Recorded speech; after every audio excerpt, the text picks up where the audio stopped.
right. Hello, everyone. Hello, all six of you. Five of you, five of you. Welcome to Comp 3430 Operating Systems. Yeah, we got an assignment due today. We have an assignment due today. I'm actually sure there's lots of assignments due today, so yeah, fair enough, fair enough, fair enough. Today, the main thing that I want us to be able to do, and I want to state clearly that there's still like, I'm now no longer stating all the stuff about virtual memory, but it's continuing. I want us to continue to be able to do virtual memory related stuff. Today, what I want us to be able to really be able to do is to begin to compare and contrast free space management or allocation policies. So one of the things that we're thinking about in this week's topic is this idea of segmentation. And with segmentation, suddenly managing free space is going to become a little bit more difficult than it was with the pure base and bounds approach because we have differently sized segments that we're allocating in physical memory.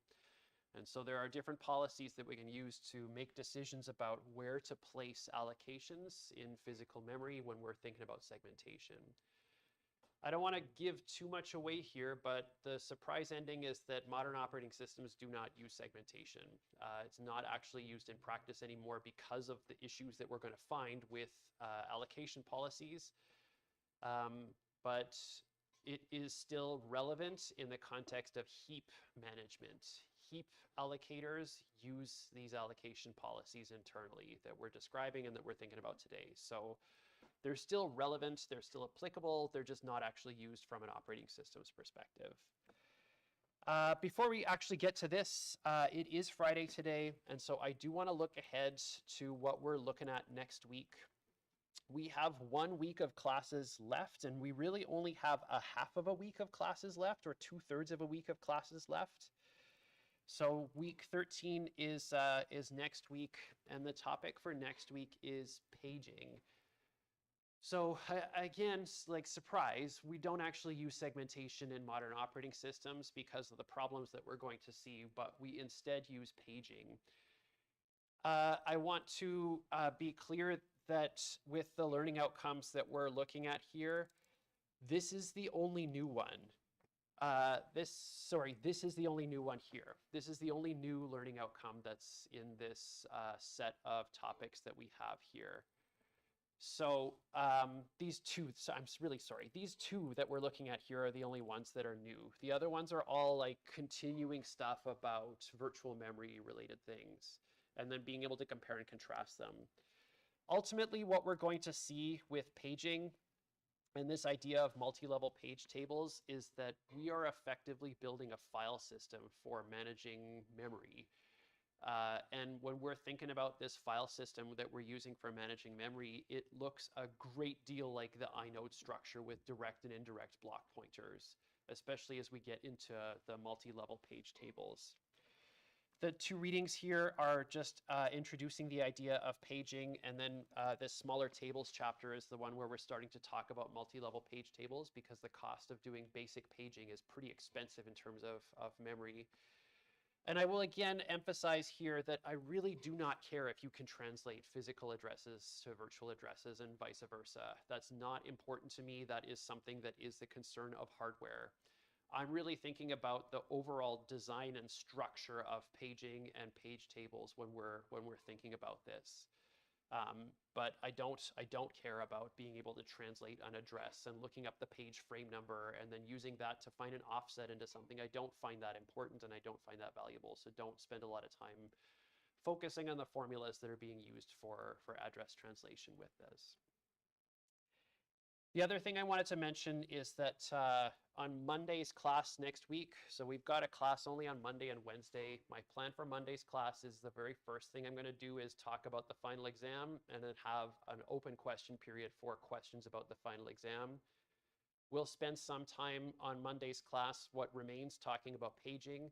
We'll introduce some ideas of paging on Wednesday's class, and then I plan to have kind of like a final Mentimeter review sort of thing for the whole course, just to wrap things up a little bit more nicely than just falling off the end of paging. So that's what we're looking forward to next week. But Today, we are thinking about segmentation. And so I want to just remind you again of this idea of what segmentation is. So with base and bounds, we were partitioning physical memory into smaller parts, and then we were allocating entire address spaces within those smaller parts. The main problem with that was this idea of internal fragmentation. We're allocating this part of the virtual address space within that physical memory partition, but we can't use it for anything else, even if the process doesn't actually use that part of its address space. Segmentation tries to resolve that problem by, instead of partitioning physical memory, partitioning the address space for a process, and then only allocating as much of that segment or partition that is actually used by the process into physical memory. And part of what this means, allocating only as much as we use, is that the segments do not have a fixed size in the same way that they did with base and bounds. We're going to allocate a varying size of segment, and we're going to allow that segment's size to change as our process continues to run. Last class, we took this wild ride through segmentation faults, and I wanted to summarize this in slides so that you have a text copy of this instead of just me shouting at the front of the room and smiling because it's great. Segmentation faults, the idea of this was that we were trying to read or write an address in our virtual address space that has not been allocated by the process. And this is typically null. When we have a null dereference, we get these segmentation faults because address 0 in our virtual address space has not been allocated by the process. In the past, on old machines, address 0 is actually a valid address and would actually be used by processes, and that's where our code segment, for example, might actually start. But on modern systems, and when we look at that maps file on our Linux system, address 0 is not allocated by our process. And so dereferencing null will always result in the segmentation fault on a modern system. And the big question that we had last class was, who prints out these words, segmentation fault, core dumped? And the answer ultimately was the shell has the responsibility of printing those words out. And we were able to observe this mainly by looking at the source code for the shell that we're using on Aviary, but then also by being able to see that different shells print out different messages responding to the same event. And so the path that we took through this was that our operating system has registered an interrupt or fault handler with the hardware when it starts up. The hardware is in the process of trying to translate this virtual address into a physical address, but it recognizes that based on the configuration that the OS has set for this process, that address is not allocated by the process that's currently running. And so the hardware then raises that interrupt or fault or exception to the operating system. It calls a function in the operating system, and it's basically telling the operating system, please handle this exception. Something has gone wrong. This process is trying to use memory that hasn't been allocated. Do something about it, please. The OS takes over. It identifies the process that tried to use that invalid address. And in Linux, this was doing that struct task struct equals current. So get the currently running process.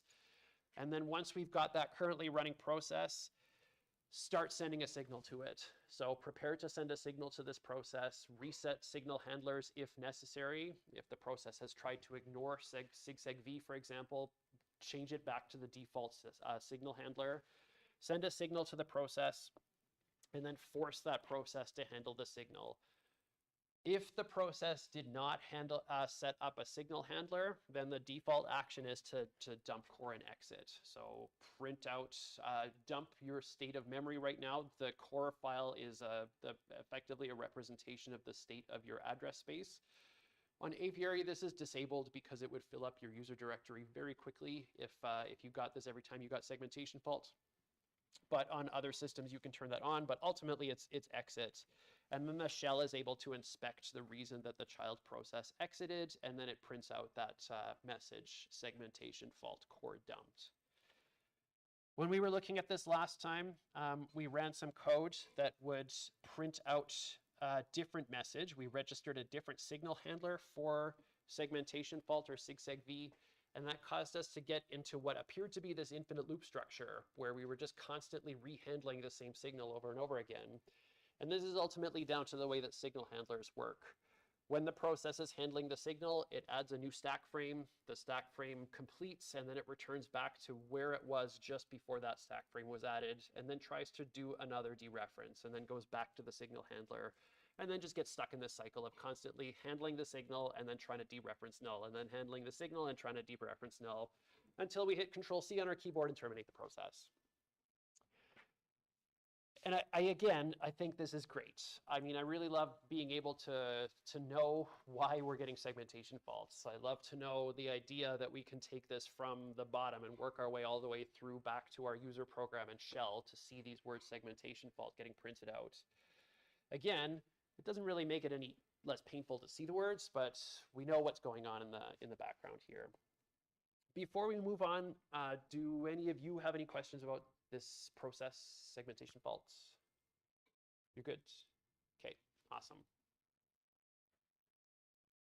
So segmentation kind of changes the way that we have to manage free space. And when I'm thinking about free space here, I'm thinking specifically about physical memory.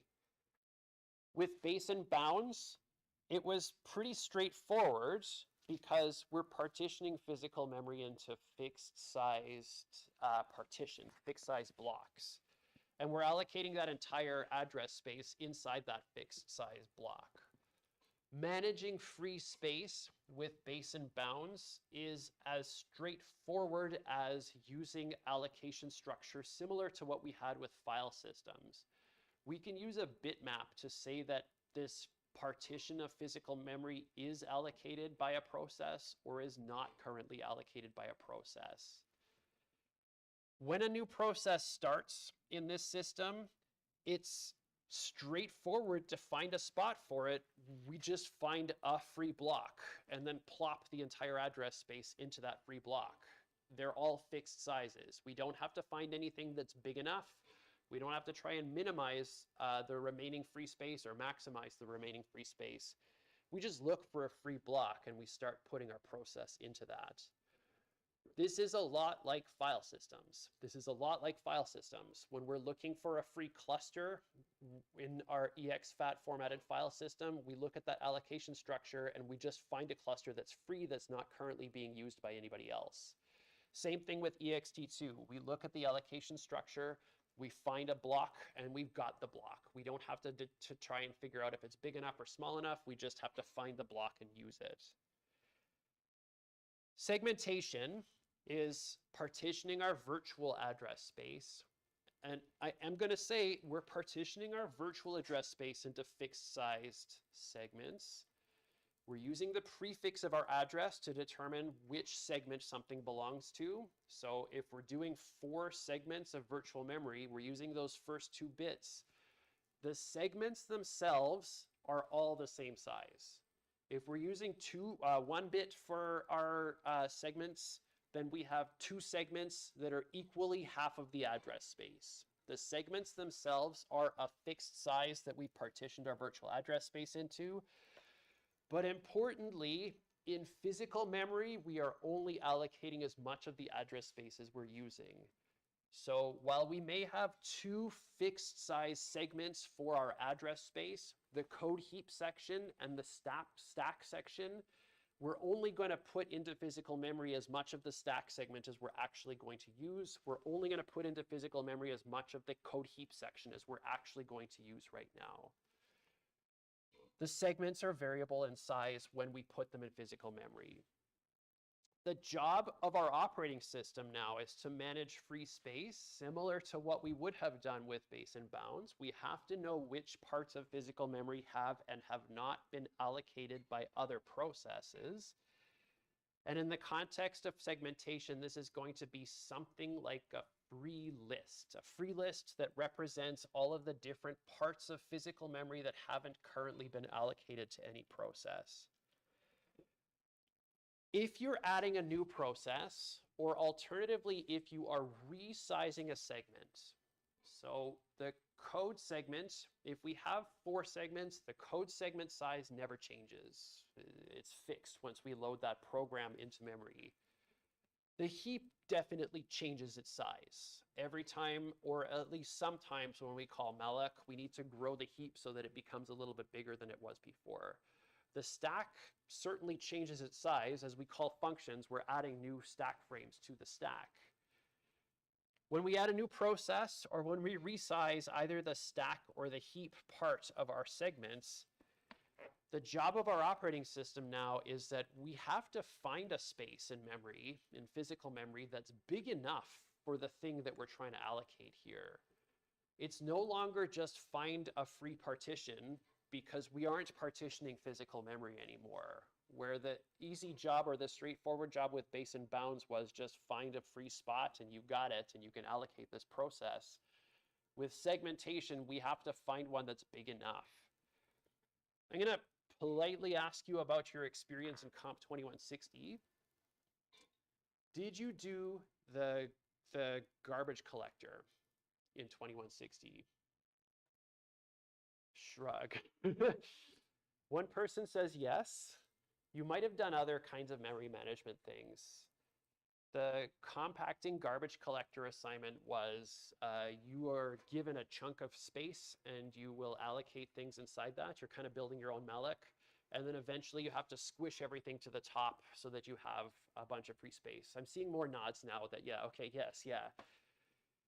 This is actually what we're talking about right now, but from an operating systems perspective. This idea of finding free space for segmentation and doing this memory allocation stuff is that assignment. It's that assignment in Comp 2160, but this is what ultimately motivates that stuff. So what I want to do is spend a little bit of time taking a look at some of the free space management policies that we've got described in our book, and I want to look at these for different kinds of workloads. There's 4 different policies, and I'm just going to verbally describe them to you, so remind you of them or describe them to you, and they're generally straightforward. The first fit, I'm going to start here. The first fit policy is you've got a bunch of memory that you have either got free or allocated. You just find the first one in this list that's big enough, and that's good enough. You just stick your allocation in there. Next fit follows first fit. It is very similar to first fit, except with first fit, we always start at the front of the list and do a linear search to find something that's big enough. With next fit, we do a linear search still, but from the last place that we did an allocation. So rather than always starting at the head of the list, we might be starting somewhere in the middle. Eventually, we'll cycle back to the head, but we're always just going to start wherever the last allocation was made for the search that we're doing here. Best fit and worst fit, these are identical structures, but they're trying to minimize or maximize something. Best fit is I'd like to find the free space in memory that will minimize what's left over after I do the allocation into this spot. So ideally, I want to find the perfect spot. I want to find the space of free memory that's exactly the same size as what I'm trying to allocate. Worst fit is the opposite of this. I want to find the free space in memory that's going to maximize the amount of space that's left over after I do the allocation. So I don't want to find the perfect spot. I want to find the spot that's going to leave the biggest chunk of free space later. And these kind of target different things. Best fit here is trying to find the place that's going to leave the least amount of unallocated memory. Worst fit is always just trying to find the biggest spot so that there's a big spot left over afterwards. We always have a very big spot left over afterwards. All of these policies are ultimately linear searches. All of them are linear searches. All of them do linear search. They just start in different places and try to prioritize different things based on what the policy is trying to accomplish. Let's try these policies on a couple of different workloads. So I've got physical copies of this sheet that I've handed out in class. If you want one, I've got more in my office. But this is also posted as a PowerPoint presentation alongside today's lecture notes up on the course webpage. And what I've got here is 3 different workloads and memory structure. So this is our physical memory that we're trying to do allocations in. There are 16 total units of physical memory in this system. I'm not saying gigabytes, I'm not saying megabytes, I'm not saying kilobytes, they're just units of memory here. Each of these columns that I've got represents one thing of physical memory. I just want to have a bunch of spots here so we can try different workloads on the same policy and try different policies on the same workload. I've got pre-allocated here 2 different segments for process 1 and for process 1's code heap segment and process 1's stack segment. So the segmentation that we're working with here is that we're partitioning our virtual address space into 2 partitions. And we got to start from somewhere. The workloads that we're working with here are going to be, I'm duplicating my process. I'm duplicating my address space. Or alternatively, I am changing the size of my code heap section. So I'm actually going to open up some manual pages right now. SBRK is a system call that we can use to change the data segment size. The data segment size is the code heap section. Code at the top, heap immediately beneath it. That's the only one we really want to ask to be changed on a regular basis as we are allocating more memory in our heap. We want to get more space put into that. SBRK, if we were to call this for realsies, takes the amount that we want to change and it returns to us where the break in this virtual address space actually happens now. So if I wanted to increase it by 1 megabyte in size, I would say, please increase it by 1 megabyte. And then I get a pointer back that is whatever it was before, offset by about 1 megabyte. It might be a completely different address. I don't really know internally what the OS is doing here, but it's asking for that part of my, my segments to change. The other thing that we're doing here is that we are going to release allocations with exit. Exit doesn't take an argument here normally the way that I'm passing it, but I'm just trying to make sure that it's clear that for this statement, I'm trying to change the code segment of the process that would have started here with this fork. So I'm going to try to put process IDs here and use that to reference what we're doing. For every fork that we do here, we're going to require 2 segments. And each of these segments are going to be greater than or equal to 1 unit in size. They're going to be greater than 1 unit in size when we're duplicating the last process that was launched and it has asked for its code segment size to change, or data segment size to change. So in this case here, when I call SBRK, I'm going to ask for process number 2's data size to change by 6 units. When I fork number 3 here, I'm duplicating number 2. I'm duplicating that previous address space. So let's try this out. Let's work on a couple of these workloads and do some first fit to start. So I'm going to start with workload number 1. Workload number 1 is kind of like the best worst case here. It's going to just duplicate a bunch of processes and never try to ask for their segment size to change. And I'm going to step through this with first fit. With first fit, what we're doing here for when we're duplicating the first process is we're just going to find the first space that's big enough to take the new thing that we're trying to allocate. We're going to be allocating 2 units of memory for this first thing, and the 2 units of memory that we're going to be allocating are duplicating what's here for the first process that we've got. First fit starts at the top and it does a linear search, and this big blob of memory here is free, so we're just going to stick it at the top of this big blob of memory. So what I'm going to put into mine is for first fit, I'm going to say number 2, code and heap section. I'm going to change the font size of this so it's a little bit smaller. And then number 2, stack section.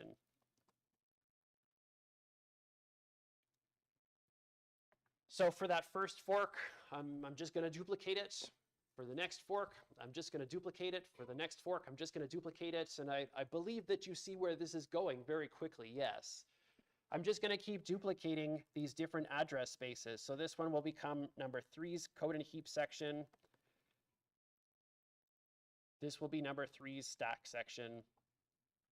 This will be number 4's code and heap section. This will be number 4's stack.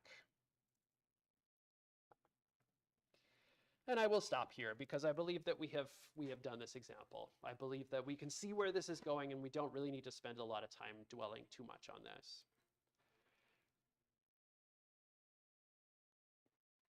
The pattern that we see for first fit for this workload number 1 is going to be exactly the same as next fit. If we were to change this to next fit, what I would be doing is I'd be taking this next pointer, and I realize now that this is printed on your sheet, so you can't actually move it around, but I would have taken this next pointer and said, okay, the last allocation I did was here, so the linear search should start at this point rather than starting at the top of this list. The previous allocation I did was here, so you should start searching here instead of at the top of the list for this for the next allocation that we're doing. Both best fit and worst fit will also be exactly the same as first fit for this workload. They will behave the exact same as first fit for this specific workload, because for best fit, there's one big chunk of contiguous space, and minimizing the amount of space that's left over, there's only one to choose from, so we have to choose that one. Same thing with worst fit. Maximizing the amount of free space, there's only one contiguous chunk of free space. So we must choose that one, and we're just going to keep dumping it into that same spot. So for workload number 1, all 4 of these allocation policies are going to behave identically. They're all going to behave identically.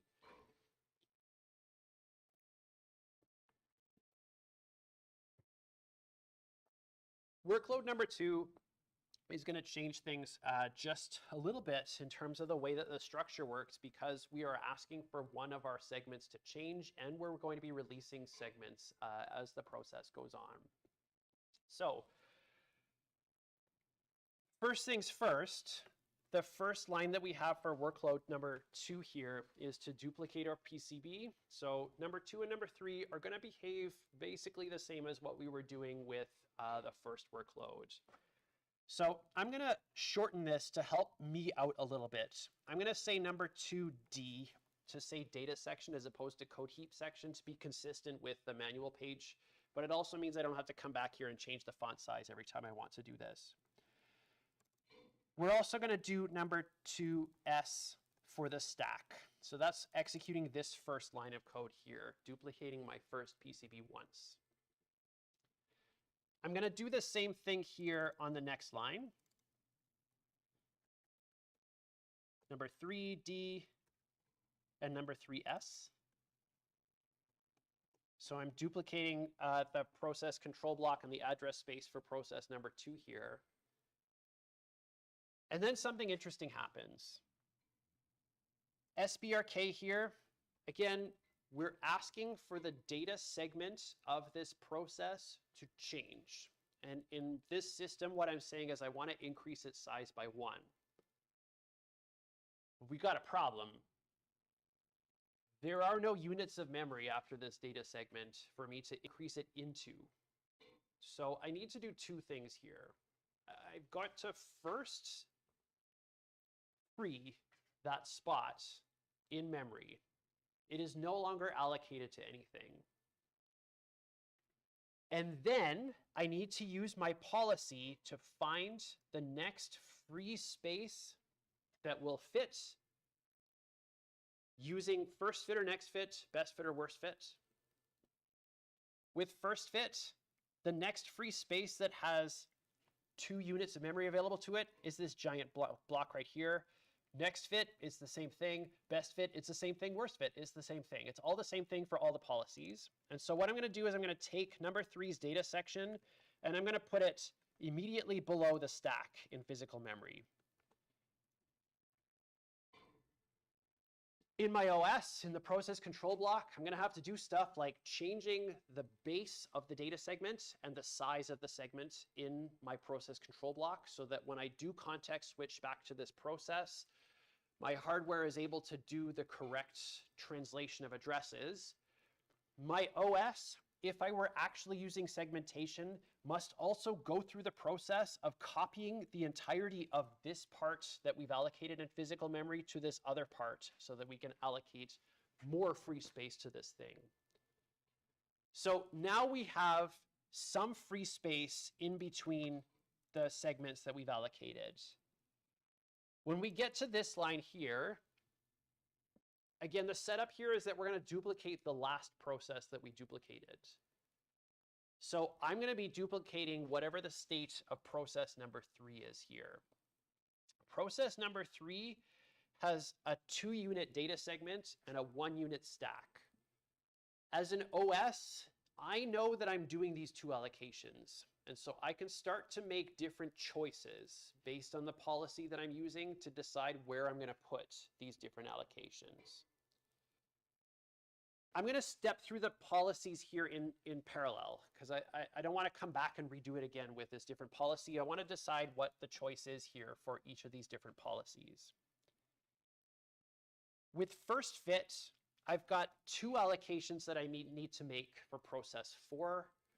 The first is going to be a 2-unit data section and a 1-unit stack.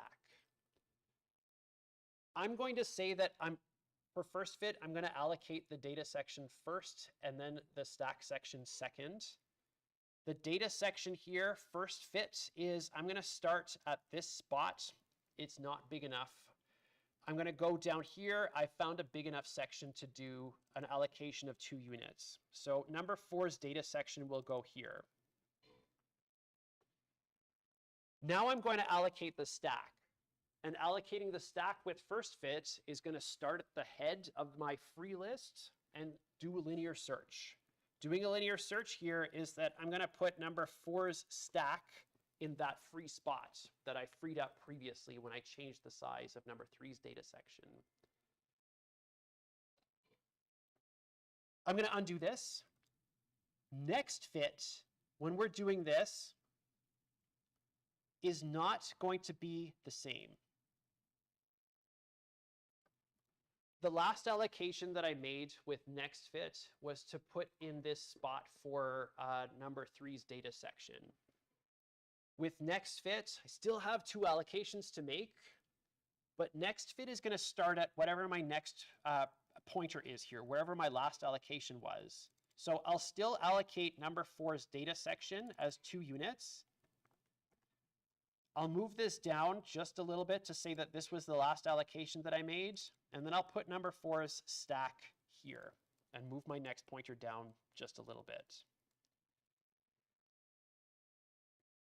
Here's an important difference in terms of the observations that we can make about these 2 policies when we're comparing and contrasting them. First fit tends to keep everything squished up at the top, because first fit is always going to try starting from the head of my free list to find the first thing that's big enough. So it will tend to put things closer to the head of my free list. Everything gets squished up at the top. Next fit tends to scatter these allocations around the entirety of my physical address space here. I didn't find that one spot to put the stack in because I didn't start looking at the top. I started somewhere in the middle. And the next time I'm finding something, I'm going to start somewhere in the middle. And then as things release themselves, I'm going to have memory being released before this next thing. And I will eventually get back to the top of this free list and find those spots to fill in again. But rather than squishing everything to the top, I'm going to scatter all these allocations around. The best fit policy in this specific circumstance is going to behave exactly the same way as first fit did.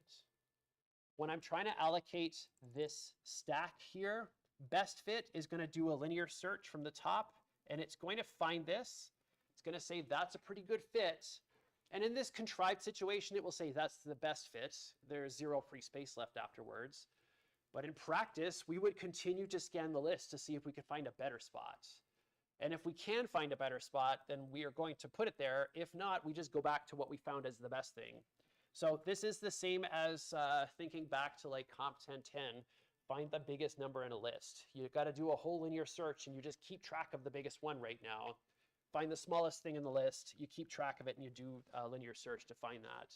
So best fit is definitely going to stick that here, but it's going to scan the entirety of free memory that we've got. Worst fit here is going to behave the same way as next fit. Worst fit is going to find that big chunk of free memory and say that this is the most left over here. So I'm going to stick that into that spot right there. On this line, something interesting happens. We are now going to release memory for one of these processes.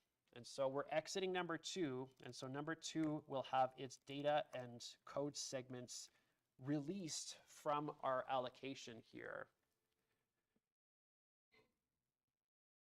On the next line, we're now asking for number 4's data segment to change. And the outcome here like branches off based on what we had previously done. I'm going to take number 4's stack and I'm going to put it up here to be more consistent with first fit policy or the best fit policy. When I allocate more memory for process number 4 here, in all cases, I'm going to be able to say that I can just make this a little bit bigger than it was before. First fit could potentially begin to start here looking for more space for that, but it's not going to fit here. It doesn't fit here. So ultimately, the end is going to be this. I don't need to copy and reallocate everything. I'm just going to do the same thing of adding one more segment to this allocation. Yeah? With next and first fit, there would be the stack for number 4 there already. So we need to move it. If we still had the stack here for number 4, then we'd have to do the whole duplication thing. With first fit, we still wouldn't find that spot at the top. And so sure, let's do that. We'll leave the stack here. If I try to grow this data section size, first fit's going to start up here looking for a spot. It's going to see that this doesn't fit, and I'm going to have to copy everything from my data segment down here to the next big enough free space. I'll come to you in just a second, okay? Best fit and worst fit are also going to do approximately the same things here because there is no best fit. There's no best fit for this in terms of finding something that's 3 units exactly. It's going to be the next big thing. Yeah. So in the case for like for first fit, without like that extra stack pointer, so we're just like making it like 1 unit bigger. Yeah. You mentioned before that to move it around, we had to like free up all that space and then move the whole thing. Yeah.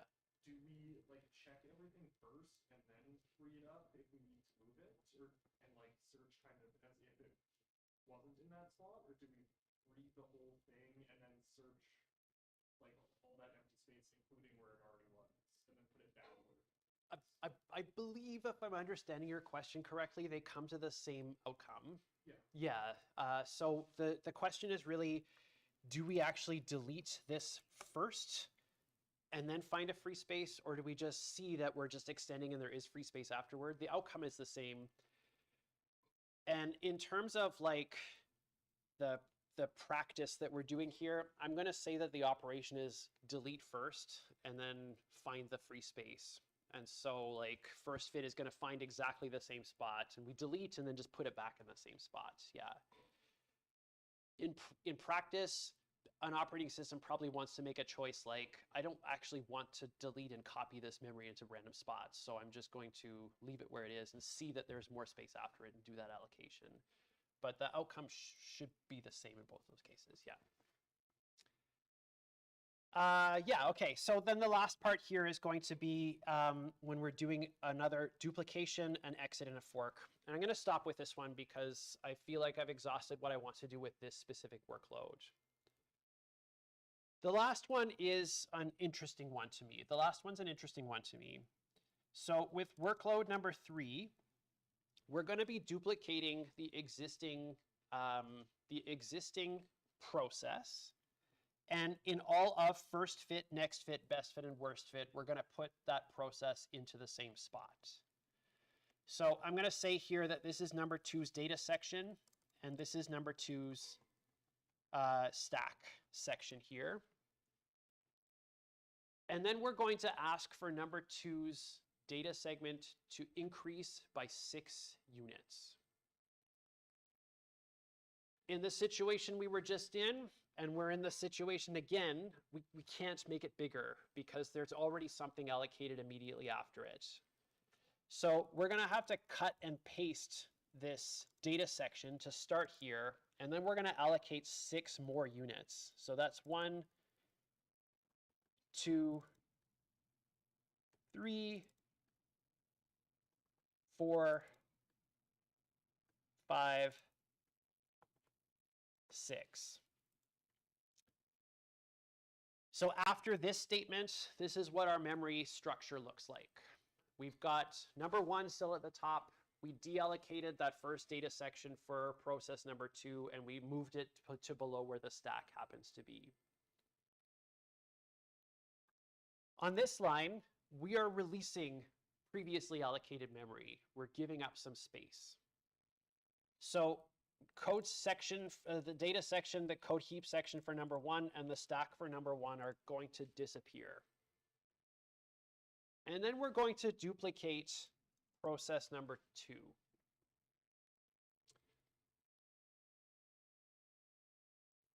We've got a problem. We've got a problem here. We have a problem here. There is no contiguous free space to put this process. But there is enough free space to put this process. I could fit this process into memory, but it's not contiguous. And because I can't fit it in, my choices are collapse the free spaces that I have, move things around, move everything around, move everything around. And again, 2160, this was your task. This is what you did with that garbage collector, the compacting garbage collector. The problem that we're running into here is that I could, yes, allocate the stack for number 3 somewhere up here if I wanted to, but the data segment that I'm trying to duplicate for process 3 here is 7 units in size, and I don't have 7 units of contiguous memory, even though I have 7 free units of memory to put this thing into. And so my choice is going to be move everything up to the top and then do the allocation policy after that, or give up. So don't allocate this process. Fork at this point would return -1 to say, no, I cannot duplicate any more PCBs. There's no space left in memory for these virtual address spaces. Or it would start swapping. Then we would start taking segments out of memory that haven't been recently used and putting them onto our disk so that we can free up physical memory at the cost of the next time we want to use that process, we have to bring it all back into physical memory. I do want to talk briefly here about the stack pointer or the stack allocation that we're going to duplicate for number 3, because that is going to be different for the different allocation policies that we're using here. With first fit, the allocation policy is going to put number 3's stack up at the top. It starts at the head of the list and it just dumps it into the first place that's big enough. Next fit is not going to start at the top. The most recent allocation that we did ended here, and so it's going to put number 3's stack below the data segment for process number 2. Best fit is going to behave more like first fit in this case. It's going to see that there is a block of 3 chunks of memory that are left here, and putting an allocation of 1 would leave 2 unused memory spaces. Putting an allocation down here of 1 unit would leave 4. And so the best fit here would put number 3's stack up at the top. And the worst fit would put number 3's stack down at the bottom. For the same sort of reason, we want to maximize the size of the leftover space that we've got. Yeah? So would it try to allocate the data region first, and when it can't do that, would it move stuff and then do it, or would it just move on to the stack and try to do that and then try and move stuff after? So this is ultimately a fair question. Like, how does the OS decide which of these segments to allocate first? And I kind of partly have to answer that question with operating systems do not do this. They don't do segmentation, so they don't actually have this problem. Heap allocators do this, and heap allocators have this problem, and they do stuff like what you did in 2160. They will compact free space, and they will move things around. For us, I'm going to say that I'm making an arbitrary choice here about which allocation happens first. And I'm making an arbitrary choice here to demonstrate the outcome of applying these different policies to this situation.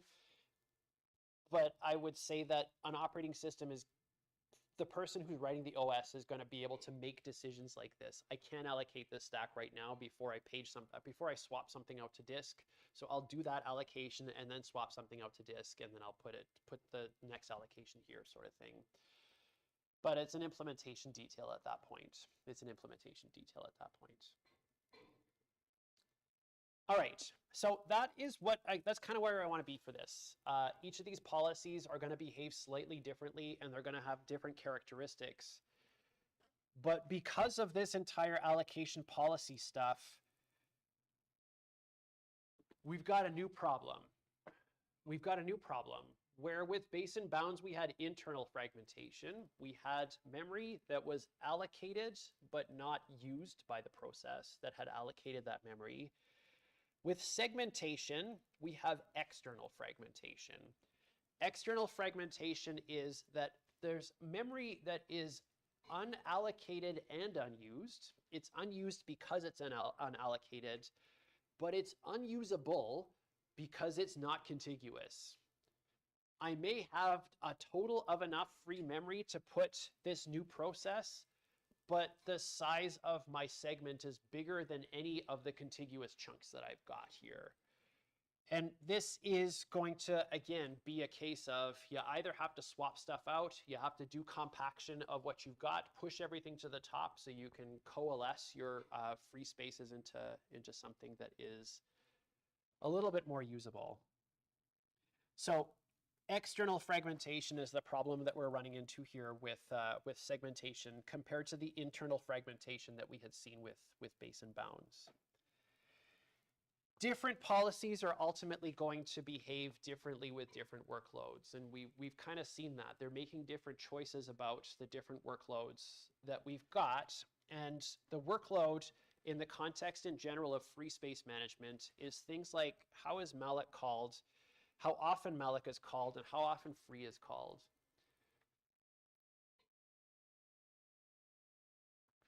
And then, okay, surprise. Now here comes the actual surprise part. Malloc and free. Why are we talking about malloc and free suddenly? Modern operating systems don't use segmentation. Segmentation is a real thing. To be clear, it's a real thing. There are references to this in the Linux kernel. This is an Intel-specific thing. This is not a general architecture thing, but an Intel-specific thing. Modern operating systems, Linux, Windows, Mac OS, do not use segmentation at all. The virtual address space is still laid out the way that we expect it to be, and we have verified that experimentally by running code on a Linux system. If you were to run the same code on a Windows system, you'd see very similar output. If you run it on Mac OS, I believe we also experimentally validated that in class at some point. It's all the same. Everybody's virtual address space structure is the same, but modern operating systems do not use segmentation for managing free memory and allocating physical memory. Heap allocators do use these free space management policies that we're talking about. Heap allocators use these free space management policies that we're talking about. glibcmalloc is the one that we would be using when we're working with malloc. When we are working with malloc by default, this is the allocator that is being used to satisfy requests that you have for access to the heap. And what I'm going to do is really quickly here look at this part. It uses a heuristic approach to doing heap management for us. And it does this based on the size of the request that's being made. Some of the parts that we're doing are going to be using things like a best fit allocator. So for very large requests, we're using a best fit allocator. But then for smaller things, it's going to do stuff like reusing parts of memory. Allocate something really small, free it quickly. Allocate something really small, free it quickly. And it just reuses the same thing over and over again. Different allocators will also use different approaches. So something like memalloc here, this is by Microsoft. Memalloc is something that will use a data structure that's called an arena for doing its allocation. And I'm not going to look at it, but it uses an arena structure. And if you took 2160 with me in the summer, last summer, we did something very close to what this is. You allocate a big chunk of memory and then do allocations within that, and then you release the whole thing when you're finished, as opposed to doing it one bit at a time. Next week, I'm going to very quickly run through this at some point. This is more of a fun thing, so if I don't get to it, it's not actually important. But you can switch out which allocator you're using at runtime. So when you run your program, you can change to memalloc if you want to, and it will interact with the operating system differently than glibcmalloc does. It's fun, but it's not a requirement for this course. So if I don't cover it, it's not a big deal. So at this point, you should be able to apply and also compare and contrast some of the free space management or allocation policies that we've got in our textbook. That's it for today. I hope that you have a great weekend, and I'll see you all on Monday.